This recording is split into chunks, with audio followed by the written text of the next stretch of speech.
Hi, it's Lerald, and I am in love with this build. It is everything I wanted from a Toxic Rain successor, and honestly I think it is better than a straight Toxic Rain copy could have even been. There are a lot of upsides here in this build that Toxic Rain just doesn't have in PoE 1. Also, just generally playing a Ranger in PoE 2 feels amazing. They have done a great job with the character and the voice lines, and while Toxic Rain is not in the game as a skill, it is as a voice line. She really likes to yell Toxic Rain at enemies, and that is good enough for me. Toxic Rain! I've said multiple times that Huntress is the thing I am most excited about in PoE 2, and that's still true if I exclude this build, because I am really vibing with it right now.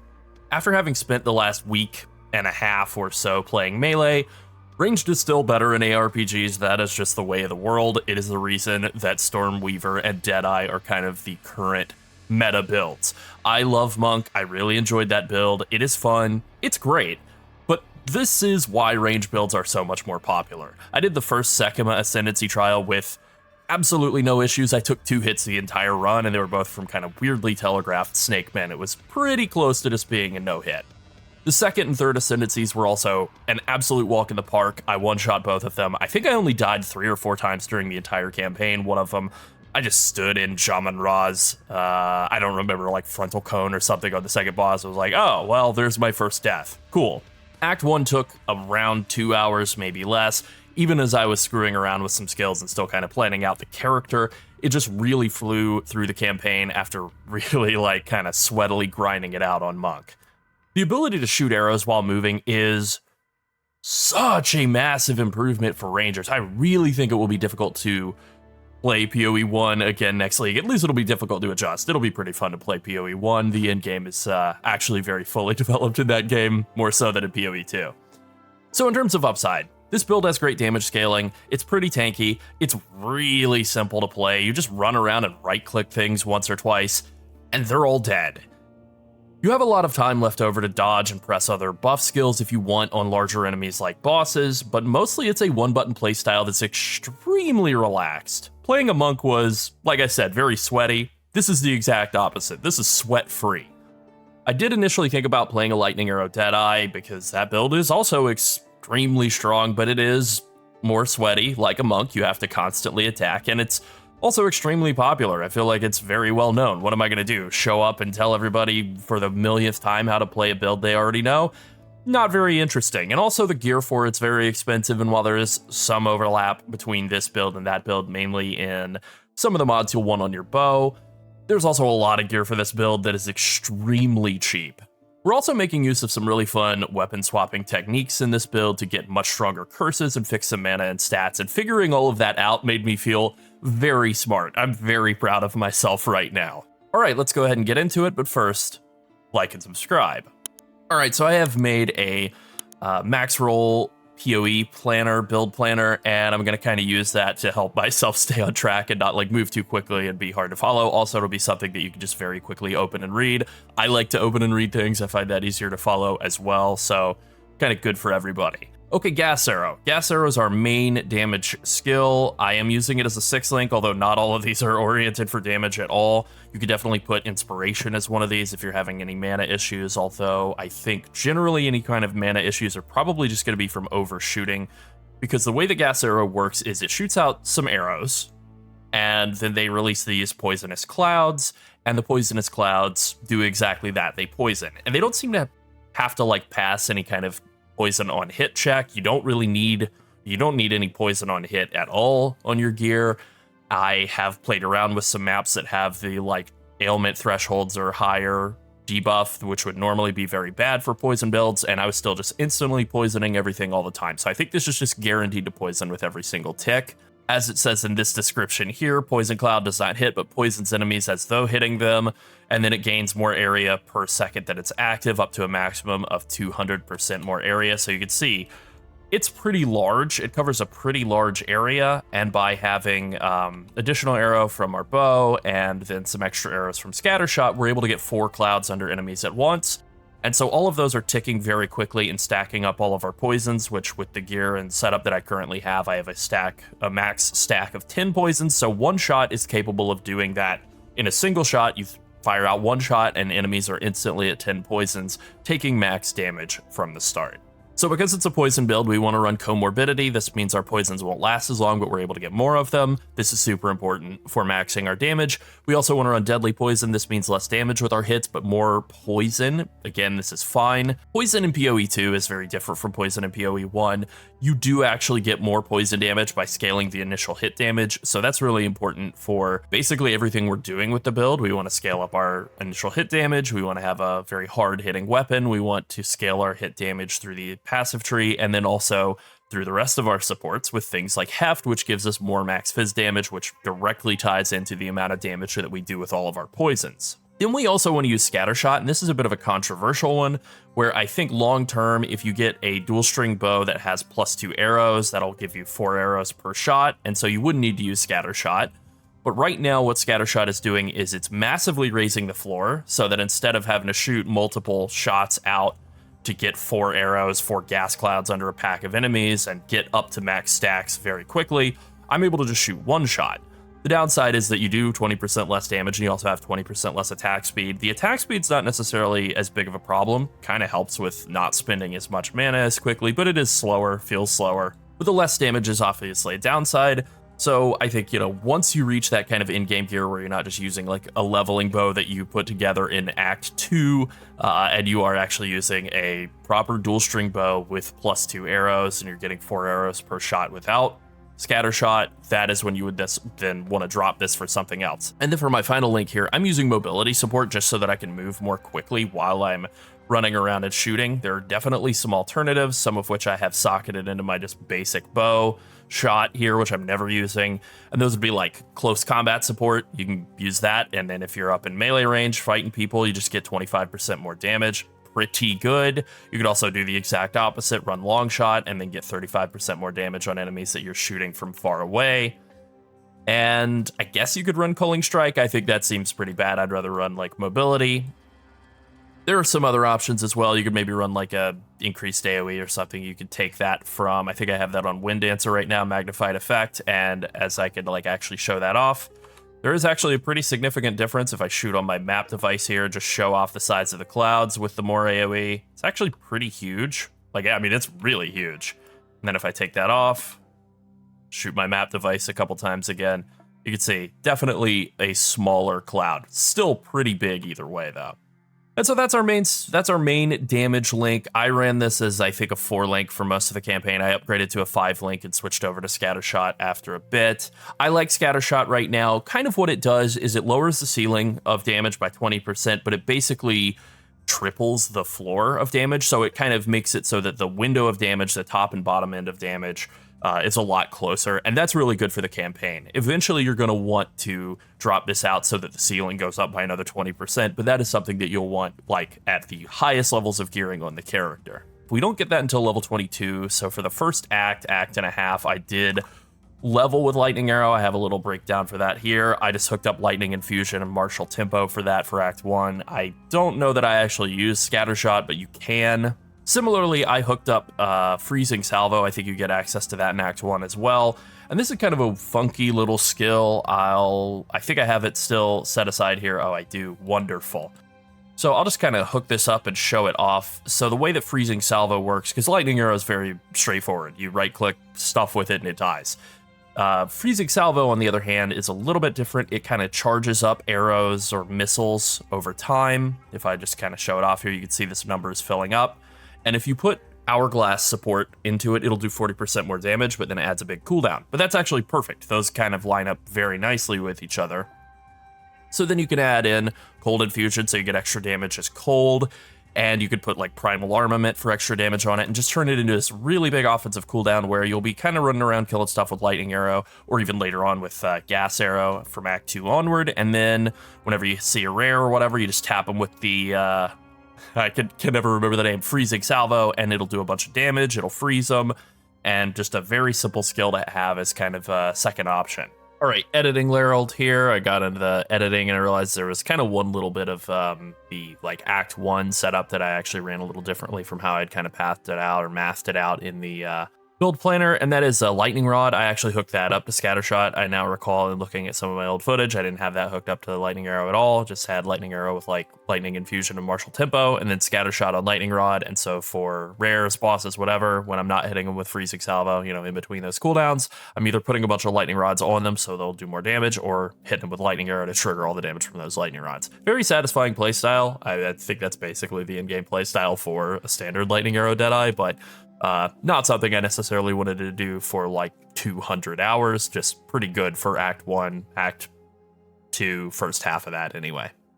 I have Escape Shot in here as kind of something I pick up at level 1 or 2 or whatever, just as like an escape skill. I really barely use it at all. I really only use it for kind of tumbling around enemies that like I can't roll through. I'll try and freezing shot or escape shot my way out. Very, very rarely use this at all though. I also have in here, just kind of at the bottom, these are the skills that I really haven't made much use of. Vine Arrow. So Vine Arrow is a skill that looks a lot like Toxic Rain, and at least prior to Jungrown getting his hands on it and getting it nerfed, it was actually doing massive amounts of damage. It was doing like, you could do 10 million DPS with Vine Arrow, and that's not really intended. It's more supposed to be like Entangling Shot from PoE 1, where it is this big slow. But then basically it's not supposed to do any damage at all. I think it got nerfed by like 99.8% damage. Like they just said, oh, this is doing 2,000 times more damage than it's supposed to. And it works like this. You shoot it up in the air, and then it lands, and it attaches slow vines to nearby enemies. So, you know, I guess bully Jungrown for getting this nerfed. But on the other hand, honestly, I don't really like this skill as much. Like if this did the same amount of damage as Gas Arrow, I actually would like it less, and I would want to play Gas Arrow. So I guess Jungrown's off the hook, I guess. So while you can hook this up to things like Encumbrance and like Magnitude, get more AoE on it, and I mean, you could even hook this up to, I can't remember the name of this skill, or the support gem, but there's a support gem that gives you increased AoE and a short cooldown. You could hook those up together and give yourself very, very large Vine Arrows. That I think is how I have it set up in here. Vine Arrow hooked up to Magnified Effect, Encumbrance, and Mobility, so you can move a little faster while casting it. That's fine. All of that's fine. I just never really wound up using this at all, to the point that I felt like it was kind of just wasting space. Now, in terms of the skills I'm using Gas Arrow. I'm also using Barrage as kind of a setup skill, a damage skill, and Barrage is hooked up to a very basic Premeditation and Murderous Intent. This just makes it so that when you hit Barrage and then you Gas Arrow, it'll do a lot more damage. And also Murderous Intent, it'll give you Culling Strike on those shots. Pretty simple. And then our other couple of skills here are just kind of setup skills. We have Dark Effigy, which I have hooked up to Withering Touch, and then Ancestral Urgency and Arcane Tempo. And this is just like Wither Totem. That's all that it is. You just set it down and it'll wither enemies. And by putting that Withering Touch on and putting quality onto the gem, you get a guaranteed wither on hit from Withering Touch, and then a 50% chance for an extra wither from the quality. And Wither right now in PoE 2 is 5% damage per stack, and it stacks up to 10 times, so 50% increased damage. And then with the passive tree, you're able to get an extra 40% effect on your Wither, so that goes up to 7% per stack, so 70% more damage by using Dark Effigy. And because you're really not having to like attack much with Gas Arrow, you can just kind of fire them down and just kind of let them work. Dark Effigy is really able to like kind of very easily be something that you cast in there as a nice filler. The only real downside with using it during the campaign is just simply that it has a pretty high int requirement. So I would say, as you can kind of see, my passive tree is really committed to a lot of int nodes and all the travel nodes. Because of that, you'll want to start out with dex nodes as you're kind of gearing up, but eventually you'll be able to fix this easier later on in gearing. But that's maybe the only real downside to using Dark Effigy earlier on in the campaign. I didn't really start using this until like kind of the back half of the Cruel campaign. And then the same goes with Despair. It is exactly what you would think. It is minus Chaos Res Curse. That's all that there really is to it.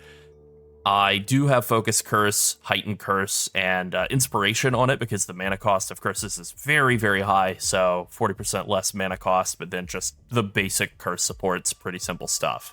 Then as for auras, I am running kind of the classic defensive setup right now of Wind Dancer to give myself a ton more evasion, and then Ghost Dance to give Energy Shield back whenever you take damage. And then also Withering Presence, I think, makes sense as the third option. With a lot of quality on this, you could get your Withers to last for 5 full seconds, and then with Persistence, you can make that last even longer. Like if I look at my wither duration, it's closing in on 8 seconds. It's going to be 8 seconds by the time I've leveled this up some more. We're withering pretty quickly. What's interesting here is that this tooltip says every 1.88 seconds is when we're withering, but then this tooltip says every 3.75, so I feel a little lied to, but that's fine. And then I'm hooking in Chaos Mastery and also Clarity. You just want Clarity somewhere. That more mana regen is really nice. This was the last one that I added. I ran Wind Dancer and Ghost Dance for the campaign. You could run Withering Presence earlier, but like with Despair and Dark Effigy, it is an int-heavy requirement, so kind of something I would recommend just picking up later. There is also an alternative that you can run to Withering Presence, and that would be Grim Feast. Grim Feast just makes it so that when you kill enemies, you kind of get little energy shield balls on the ground. They're basically just healing spheres from Diablo 3. Kind of the one thing I still like about Diablo 3 is killing guys kind of gives you sustain. I've always liked that.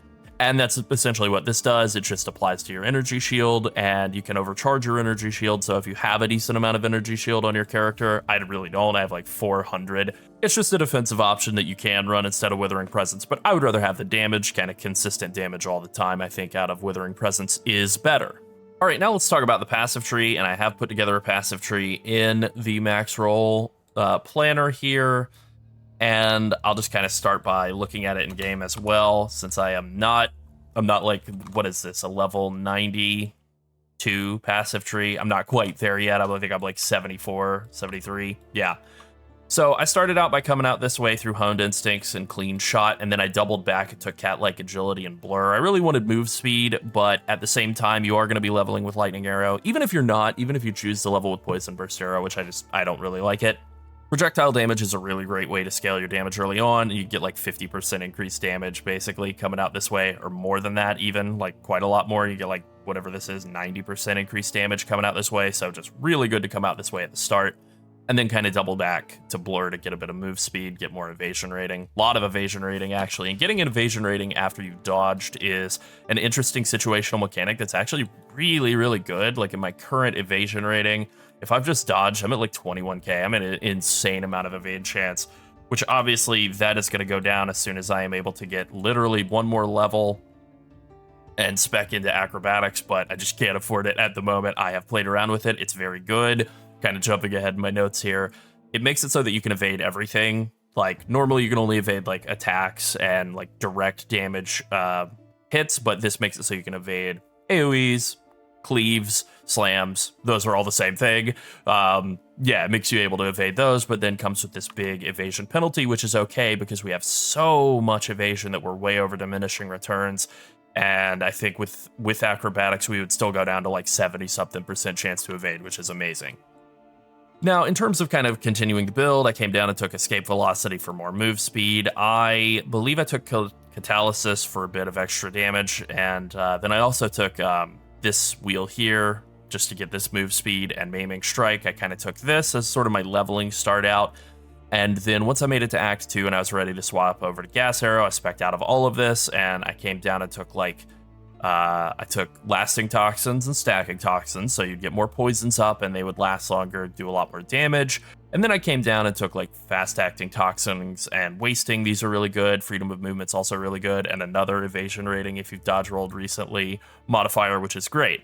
Now this little wheel here, Master Fletching, is really, really strong. It gives you 70% increased bonuses from your equipped quiver. That's very good, but it's not really that great in the campaign, so you're eventually able to get a +2 level of all proj skills quiver, and if you get 100% effect on your quiver bonuses, which you can get 70 from here, and then 15% or less from multiple jewels. I have 2 jewels that have 15%.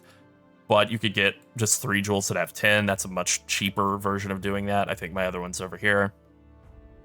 So you can do that, and that'll give you 100% increased effective bonuses, and that'll mean +4 level of projectile skills, which is really, really huge. Then you want to come over here and take Crippling Toxins. It's very basic, just more damage, and pretty much any time that you see a poison wheel where you could get like chance to poison on hit, that is effectively a dead stat, so you want to go the other direction. You really don't want to go after that. Then I'm taking High Alert here and Subterfuge Mask, and I'm also taking Mental Toughness, giving myself more mana regen and reduced mana cost. That's really useful. and low tolerance for more poison damage. And then finally coming over here, taking proficiency, enhanced reflexes, bestial skin. I did come down and take this jewel socket initially, but I've refunded it so that I could make my way over here to acrobatics, kind of do some other stuff. And then I came up here and took escalating toxins and building toxins before taking leeching toxins, which is very good. It's just a lot of extra damage and a bit of life recovery whenever you kill enemies, because every enemy you kill is going to be poisoned. But this was a bit lower priority for me than coming up and getting the +1 toxin stacks, which is just insanely valuable. But then also, maybe more importantly, escalating toxins gives you 100% increased poison duration for, like, that's the maximum. You get 10% per poison you've inflicted recently, and you're inflicting poison so quickly, so constantly with Gas Arrow that you're basically just at a cap at this all the time. So your poisons go from lasting like a couple of seconds, you really are kind of having to attack pretty quickly, you know, shoot, to basically just lasting like 6 seconds or more. So you can kind of just fire out one shot and be done with it in most situations. And then for the point in the build where I'm at right now, I've kind of finished off by coming up and taking Spectral Ward. Now you can kind of see some ethereal, like ghostly lines here, and that's because I have a 2-weapon setup, and I have a bow and a quiver in my main hand, and then in my offhand I have a cast speed and int weapon. It also has a bit of plus level of chaos spell skills, and that just allows me to like throw out Dark Effigy, throw out Despair, and then go back to like shooting.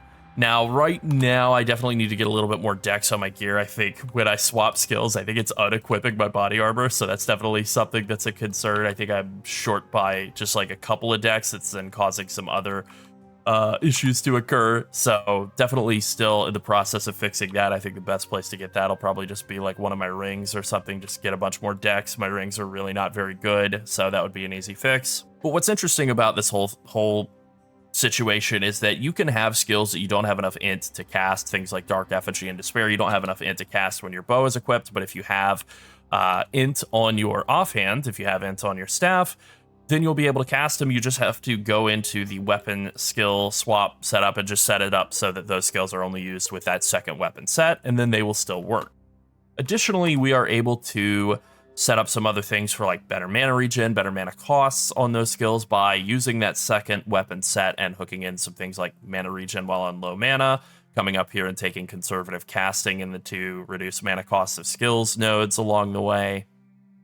And then also kind of the most important thing is I'm taking Fated End. So I'll get Curse Duration, I'll get just like stronger, longer curse out of that. And then I also have that set up in this max roll GG setup as well here. Like I am coming over and I am taking Lingering Whispers and Ether Flow whenever I am using those offhand weapon for cursing and throwing down that Wither Totem. I'm also getting these bonuses on that as well. And then for the kind of main hand weapon stuff, I just hooked in poison stuff because I'm not going to be shooting poisons when I don't have the bow equipped. Same with the kind of quiver bonuses. I just use those as my main hand weapon setup. And then offhand weapon setup is basically all the spellcasting stuff. Felt pretty clever about this, really. Like once this all kind of clicked into place, I was very, very happy with myself, very proud of myself. So the stuff that I don't yet have that I'm kind of just planning on working toward is Wither Away, get more withered effect. I currently have that on my offhand, but long term that'll be on both so that it is applying that wither when I walk near enemies.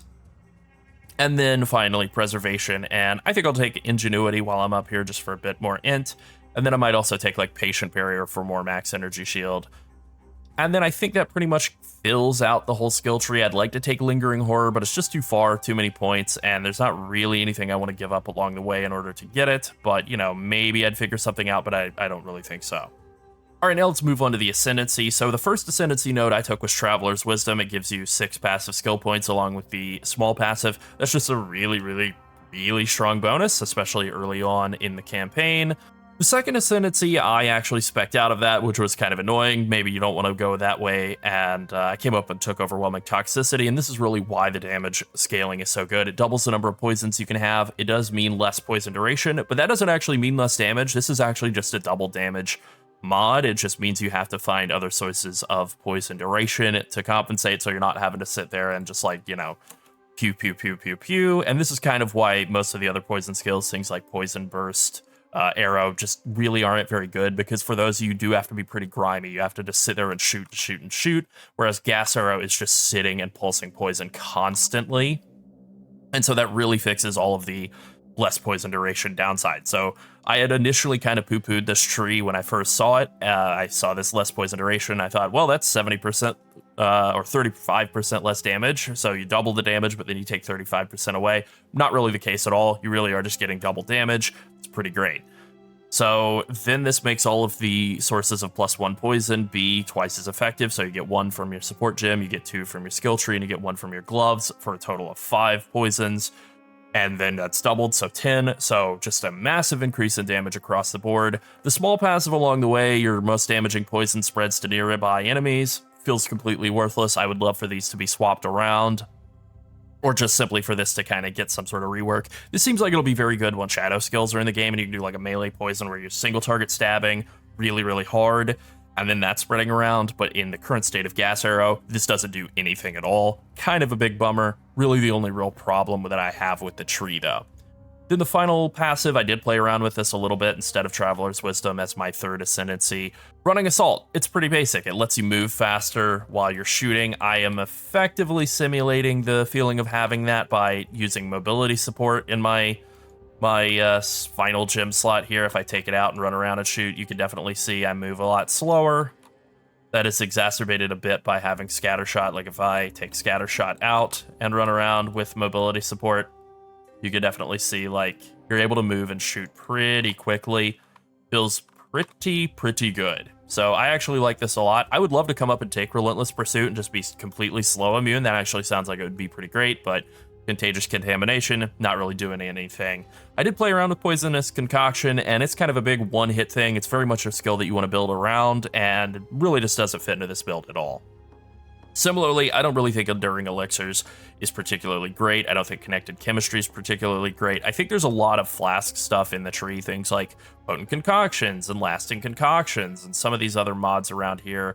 Reinvigoration, things like this, where they make sense in a world where utility flasks still existed, and I think that's how I feel about like Connected Chemistry, but they don't. And so I think a lot of this flask stuff really just doesn't hit at all, and I think it's going to kind of need to be scrapped or reworked significantly in a world where there are no utility flasks and charms are a totally separate thing. If this affected your charm generation or did something with charms, I still don't think I would want it, but it might be more interesting than like running Assault or something, but it doesn't, so it isn't. All right, now I'm gonna kind of briefly talk about gear. So I have only kind of just hit the end game within the last night, so it's not like I have a ton of stuff to talk about here, but I will say just generally speaking, this is my bow, very basic. Dual string bow is super important. Getting more arrows out is the most important thing you can do with the Gas Arrow. Just making it so that you're getting more coverage on those gas arrows, more ticks is really important.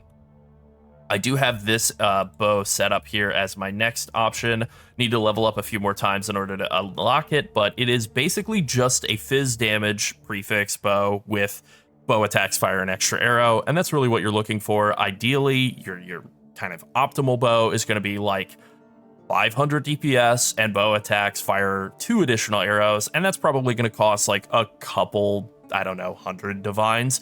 But you don't really care about crit, as far as I can tell. You don't really care about crit bonus. I don't really think those, I guess those technically have some impact on your poison magnitude, I think, since poison magnitude is based on the initial hit. So those should increase the damage of the hit. Those should increase poison magnitude, but they're not great scalers as far as I can tell. I think the biggest damage scalers that you're really going to get out of a bow are just more physical damage on the prefix and then extra arrows out of the suffix. That's kind of it. Attack speed definitely doesn't seem that important, which is kind of a big shift from Lightning Arrow, where you want to be attacking as fast as you possibly can. Doesn't really matter with Gas Arrow. You're going to be getting max stacks either way. As for most of the rest of your gear, you know, your boots, you want move speed and life and reses, belt, rings, same kind of deal. Life, reses, stats, very basic. We are taking, I can never remember the names, Subterfuge Mask here and Spectral Ward here. So you do want a bunch of energy shield on your helm and evasion on your body armor. Those are both good to have. If you can get life and resistances while doing that, that's great. That's kind of all you're really going after. And then the kind of big piece de resistance or whatever here is the gloves, and you really have 2 options. I think Snakebite is kind of the better one, the simpler one to set up. It is the one that I'm using right now. You could use these from level 33. They add +1 to poison on your targets. They also give you a little bit of evasion and a good bit of chaos res. These are like 1 exalt unique, so you can buy a bunch of these and corrupt them and try and get 2 gem sockets into them if you want. I don't know what runes you would want to slap in there, but you know, slap in whatever runes. There you go, pretty basic. Try and get a decent pair of chaos res ones. That's kind of the only stat on here that scales and really does anything, but good to have. The poison on hit doesn't do anything at all, and the evasion rating on these is very low, so that doesn't really matter. The alternative is Plague Finger, and this makes it so that all damage from your hits contributes to poison magnitude. So this means that you would be able to run just a full elemental damage bow, quiver, rings, amulet, gloves. You could run elemental damage on everything. You could scale elemental damage in the tree with things like Catalysis, which is a pretty nice defensive layer, 5% Fizz taken as Ellie. That sounds pretty good. And it's just kind of is a totally different build. Now, you do lose those 2 max poisons from not having Snakebite equipped, so you have to compensate for getting, you know, at least 20% more damage, 25% more damage, I suppose, out of Plague Finger. That seems pretty easy to do, and I think this might actually be cheaper to set this build up at endgame. Maybe not. I think, you know, fully min-max is probably going to be a lot more expensive, but at least kind of getting it up and running, it seems like it could be cheaper. This is also a pair of gloves I think you can run from like level 1 or something, so you can make this work in Acts 1 and 2 while you're still waiting to hit a high enough level to use Snakebite, but then Snakebite's a lot more straightforward. You just jam on as much physical damage as you can, and you have more poisons. It's all good. Plague Finger, a little bit more complex. You're kind of getting all the elemental damage you can. I think you could scale your weapon damage with Primal Armament. That seems pretty cool. Scale it with like any sort of other weapon elemental damage. Maybe you could even do like a shock thing where you're shocking to increase damage taken, and then that would actually increase damage taken from poison as well. So cool concept, just something I haven't really explored as much. Then I think the only other thing that I haven't really talked about with the gearing is just simply like the quiver, and I guess to some extent the other suffix for weapons is going to be the same, and that would just be plus level of projectile skills, plus level of bow skills. You can also get that on your amulet. That's definitely something you'll want to get. My amulet is really, really stinky. I definitely need to upgrade my amulet, but you know, kind of, I managed to get resistance capped, barely. I'm exactly resistance capped on a couple, and I am over by one rune on this one, so I'm there, but you know, definitely not feeling like the build is even close to done yet. As for your quiver, you really only have 4 mods on it that are super important. There's Fizz damage to attacks on a prefix, and also increased damage with bow skills on a prefix. Those are both super important. And then the other 2 would be +2 to level of projectile skills. That's kind of the max level roll, and so you do want that as a suffix. And then also dex. You know, getting dex, you do have a pretty high dex requirement on this build, so getting that is very helpful. Kind of similar with the offhand. I mentioned this earlier, but cast speed and int are really the 2 skills that are most important for that offhand.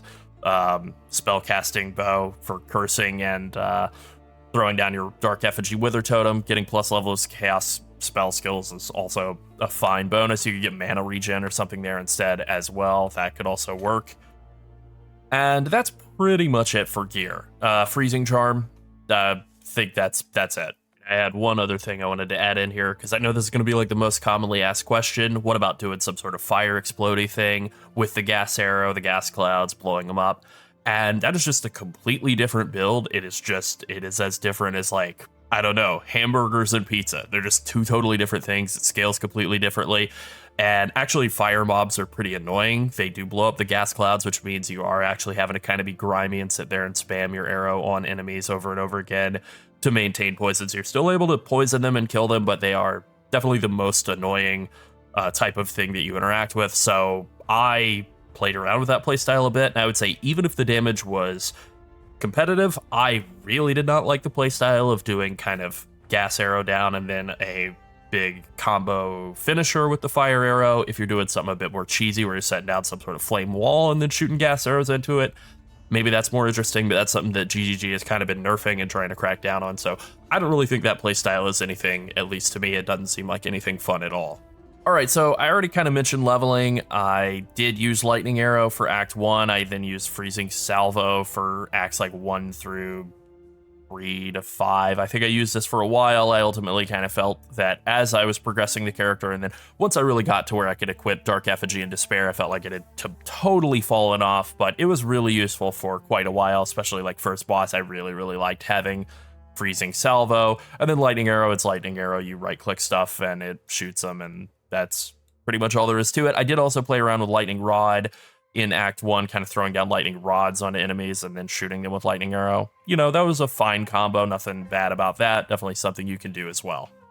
Okay, last little bits to touch on here are the Act 3 quest rewards. So I made what I would consider an oopsie in the first Act 3, and I took Elemental Ailment Threshold as my draft of choice, and it's a good one.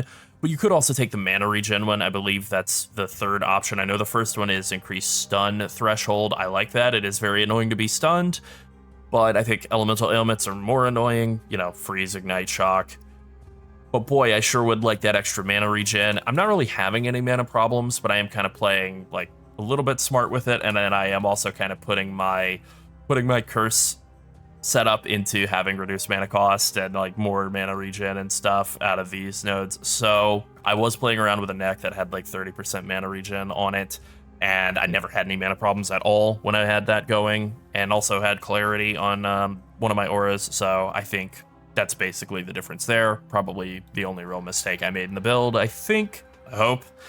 And then the other Act 3 quest reward, pretty much the same thing that everyone takes all the time. I took wherever it is. I took Chaos Res from the second Venom draft. Oh, it doesn't even show. Well, anyway, I did take Chaos Res, so there you go. And then also, as far as bad map mods go, I think there's really only 2, which is kind of crazy, but that's where I'm at. I still think that Burning Ground, I can pull out some of these. Burning Ground, I still think it's just awful. It's just made by the devil. Then the only other one that I think is really like not great would be Maximum Life. And I definitely have some of those here. Max Life is extra energy shield is actually fine. You cleave right through that. That's kind of nice. That's sort of one of the biggest strengths of this build, is that you just really have no problem at all. Maybe it's more life. Yeah, I think it's more life. More life is pretty annoying. More monster life, you know, just literally is more monster life. Not very complicated. And then anything that kind of adds more damage, you know, it's what it is. It's annoying, but it's fine. Ailment Threshold, though, on the other hand, not a problem. You're guaranteed to poison with every gas arrow. So I've run a couple of those Ailment Threshold maps. Didn't feel like they did anything at all. So I started out this character knowing that I wanted to play something with a bow. And initially I thought maybe Lightning Arrow. Then I got into it a little bit and realized, like, you know, this character that I'm playing in Act 1 is the character I'm going to be playing deep into the end game. I don't know, kind of want to do something a little bit more experimental instead of just playing the flavor of the month, and I'm really glad I did. I am enjoying this build so much more than I think I could have enjoyed a second Lightning character in a row. It really cranks. It really is very impressively tanky. It was just such a delight to play after kind of sweating it out and grinding it out as melee. This felt really, really fun, just a true breath of fresh.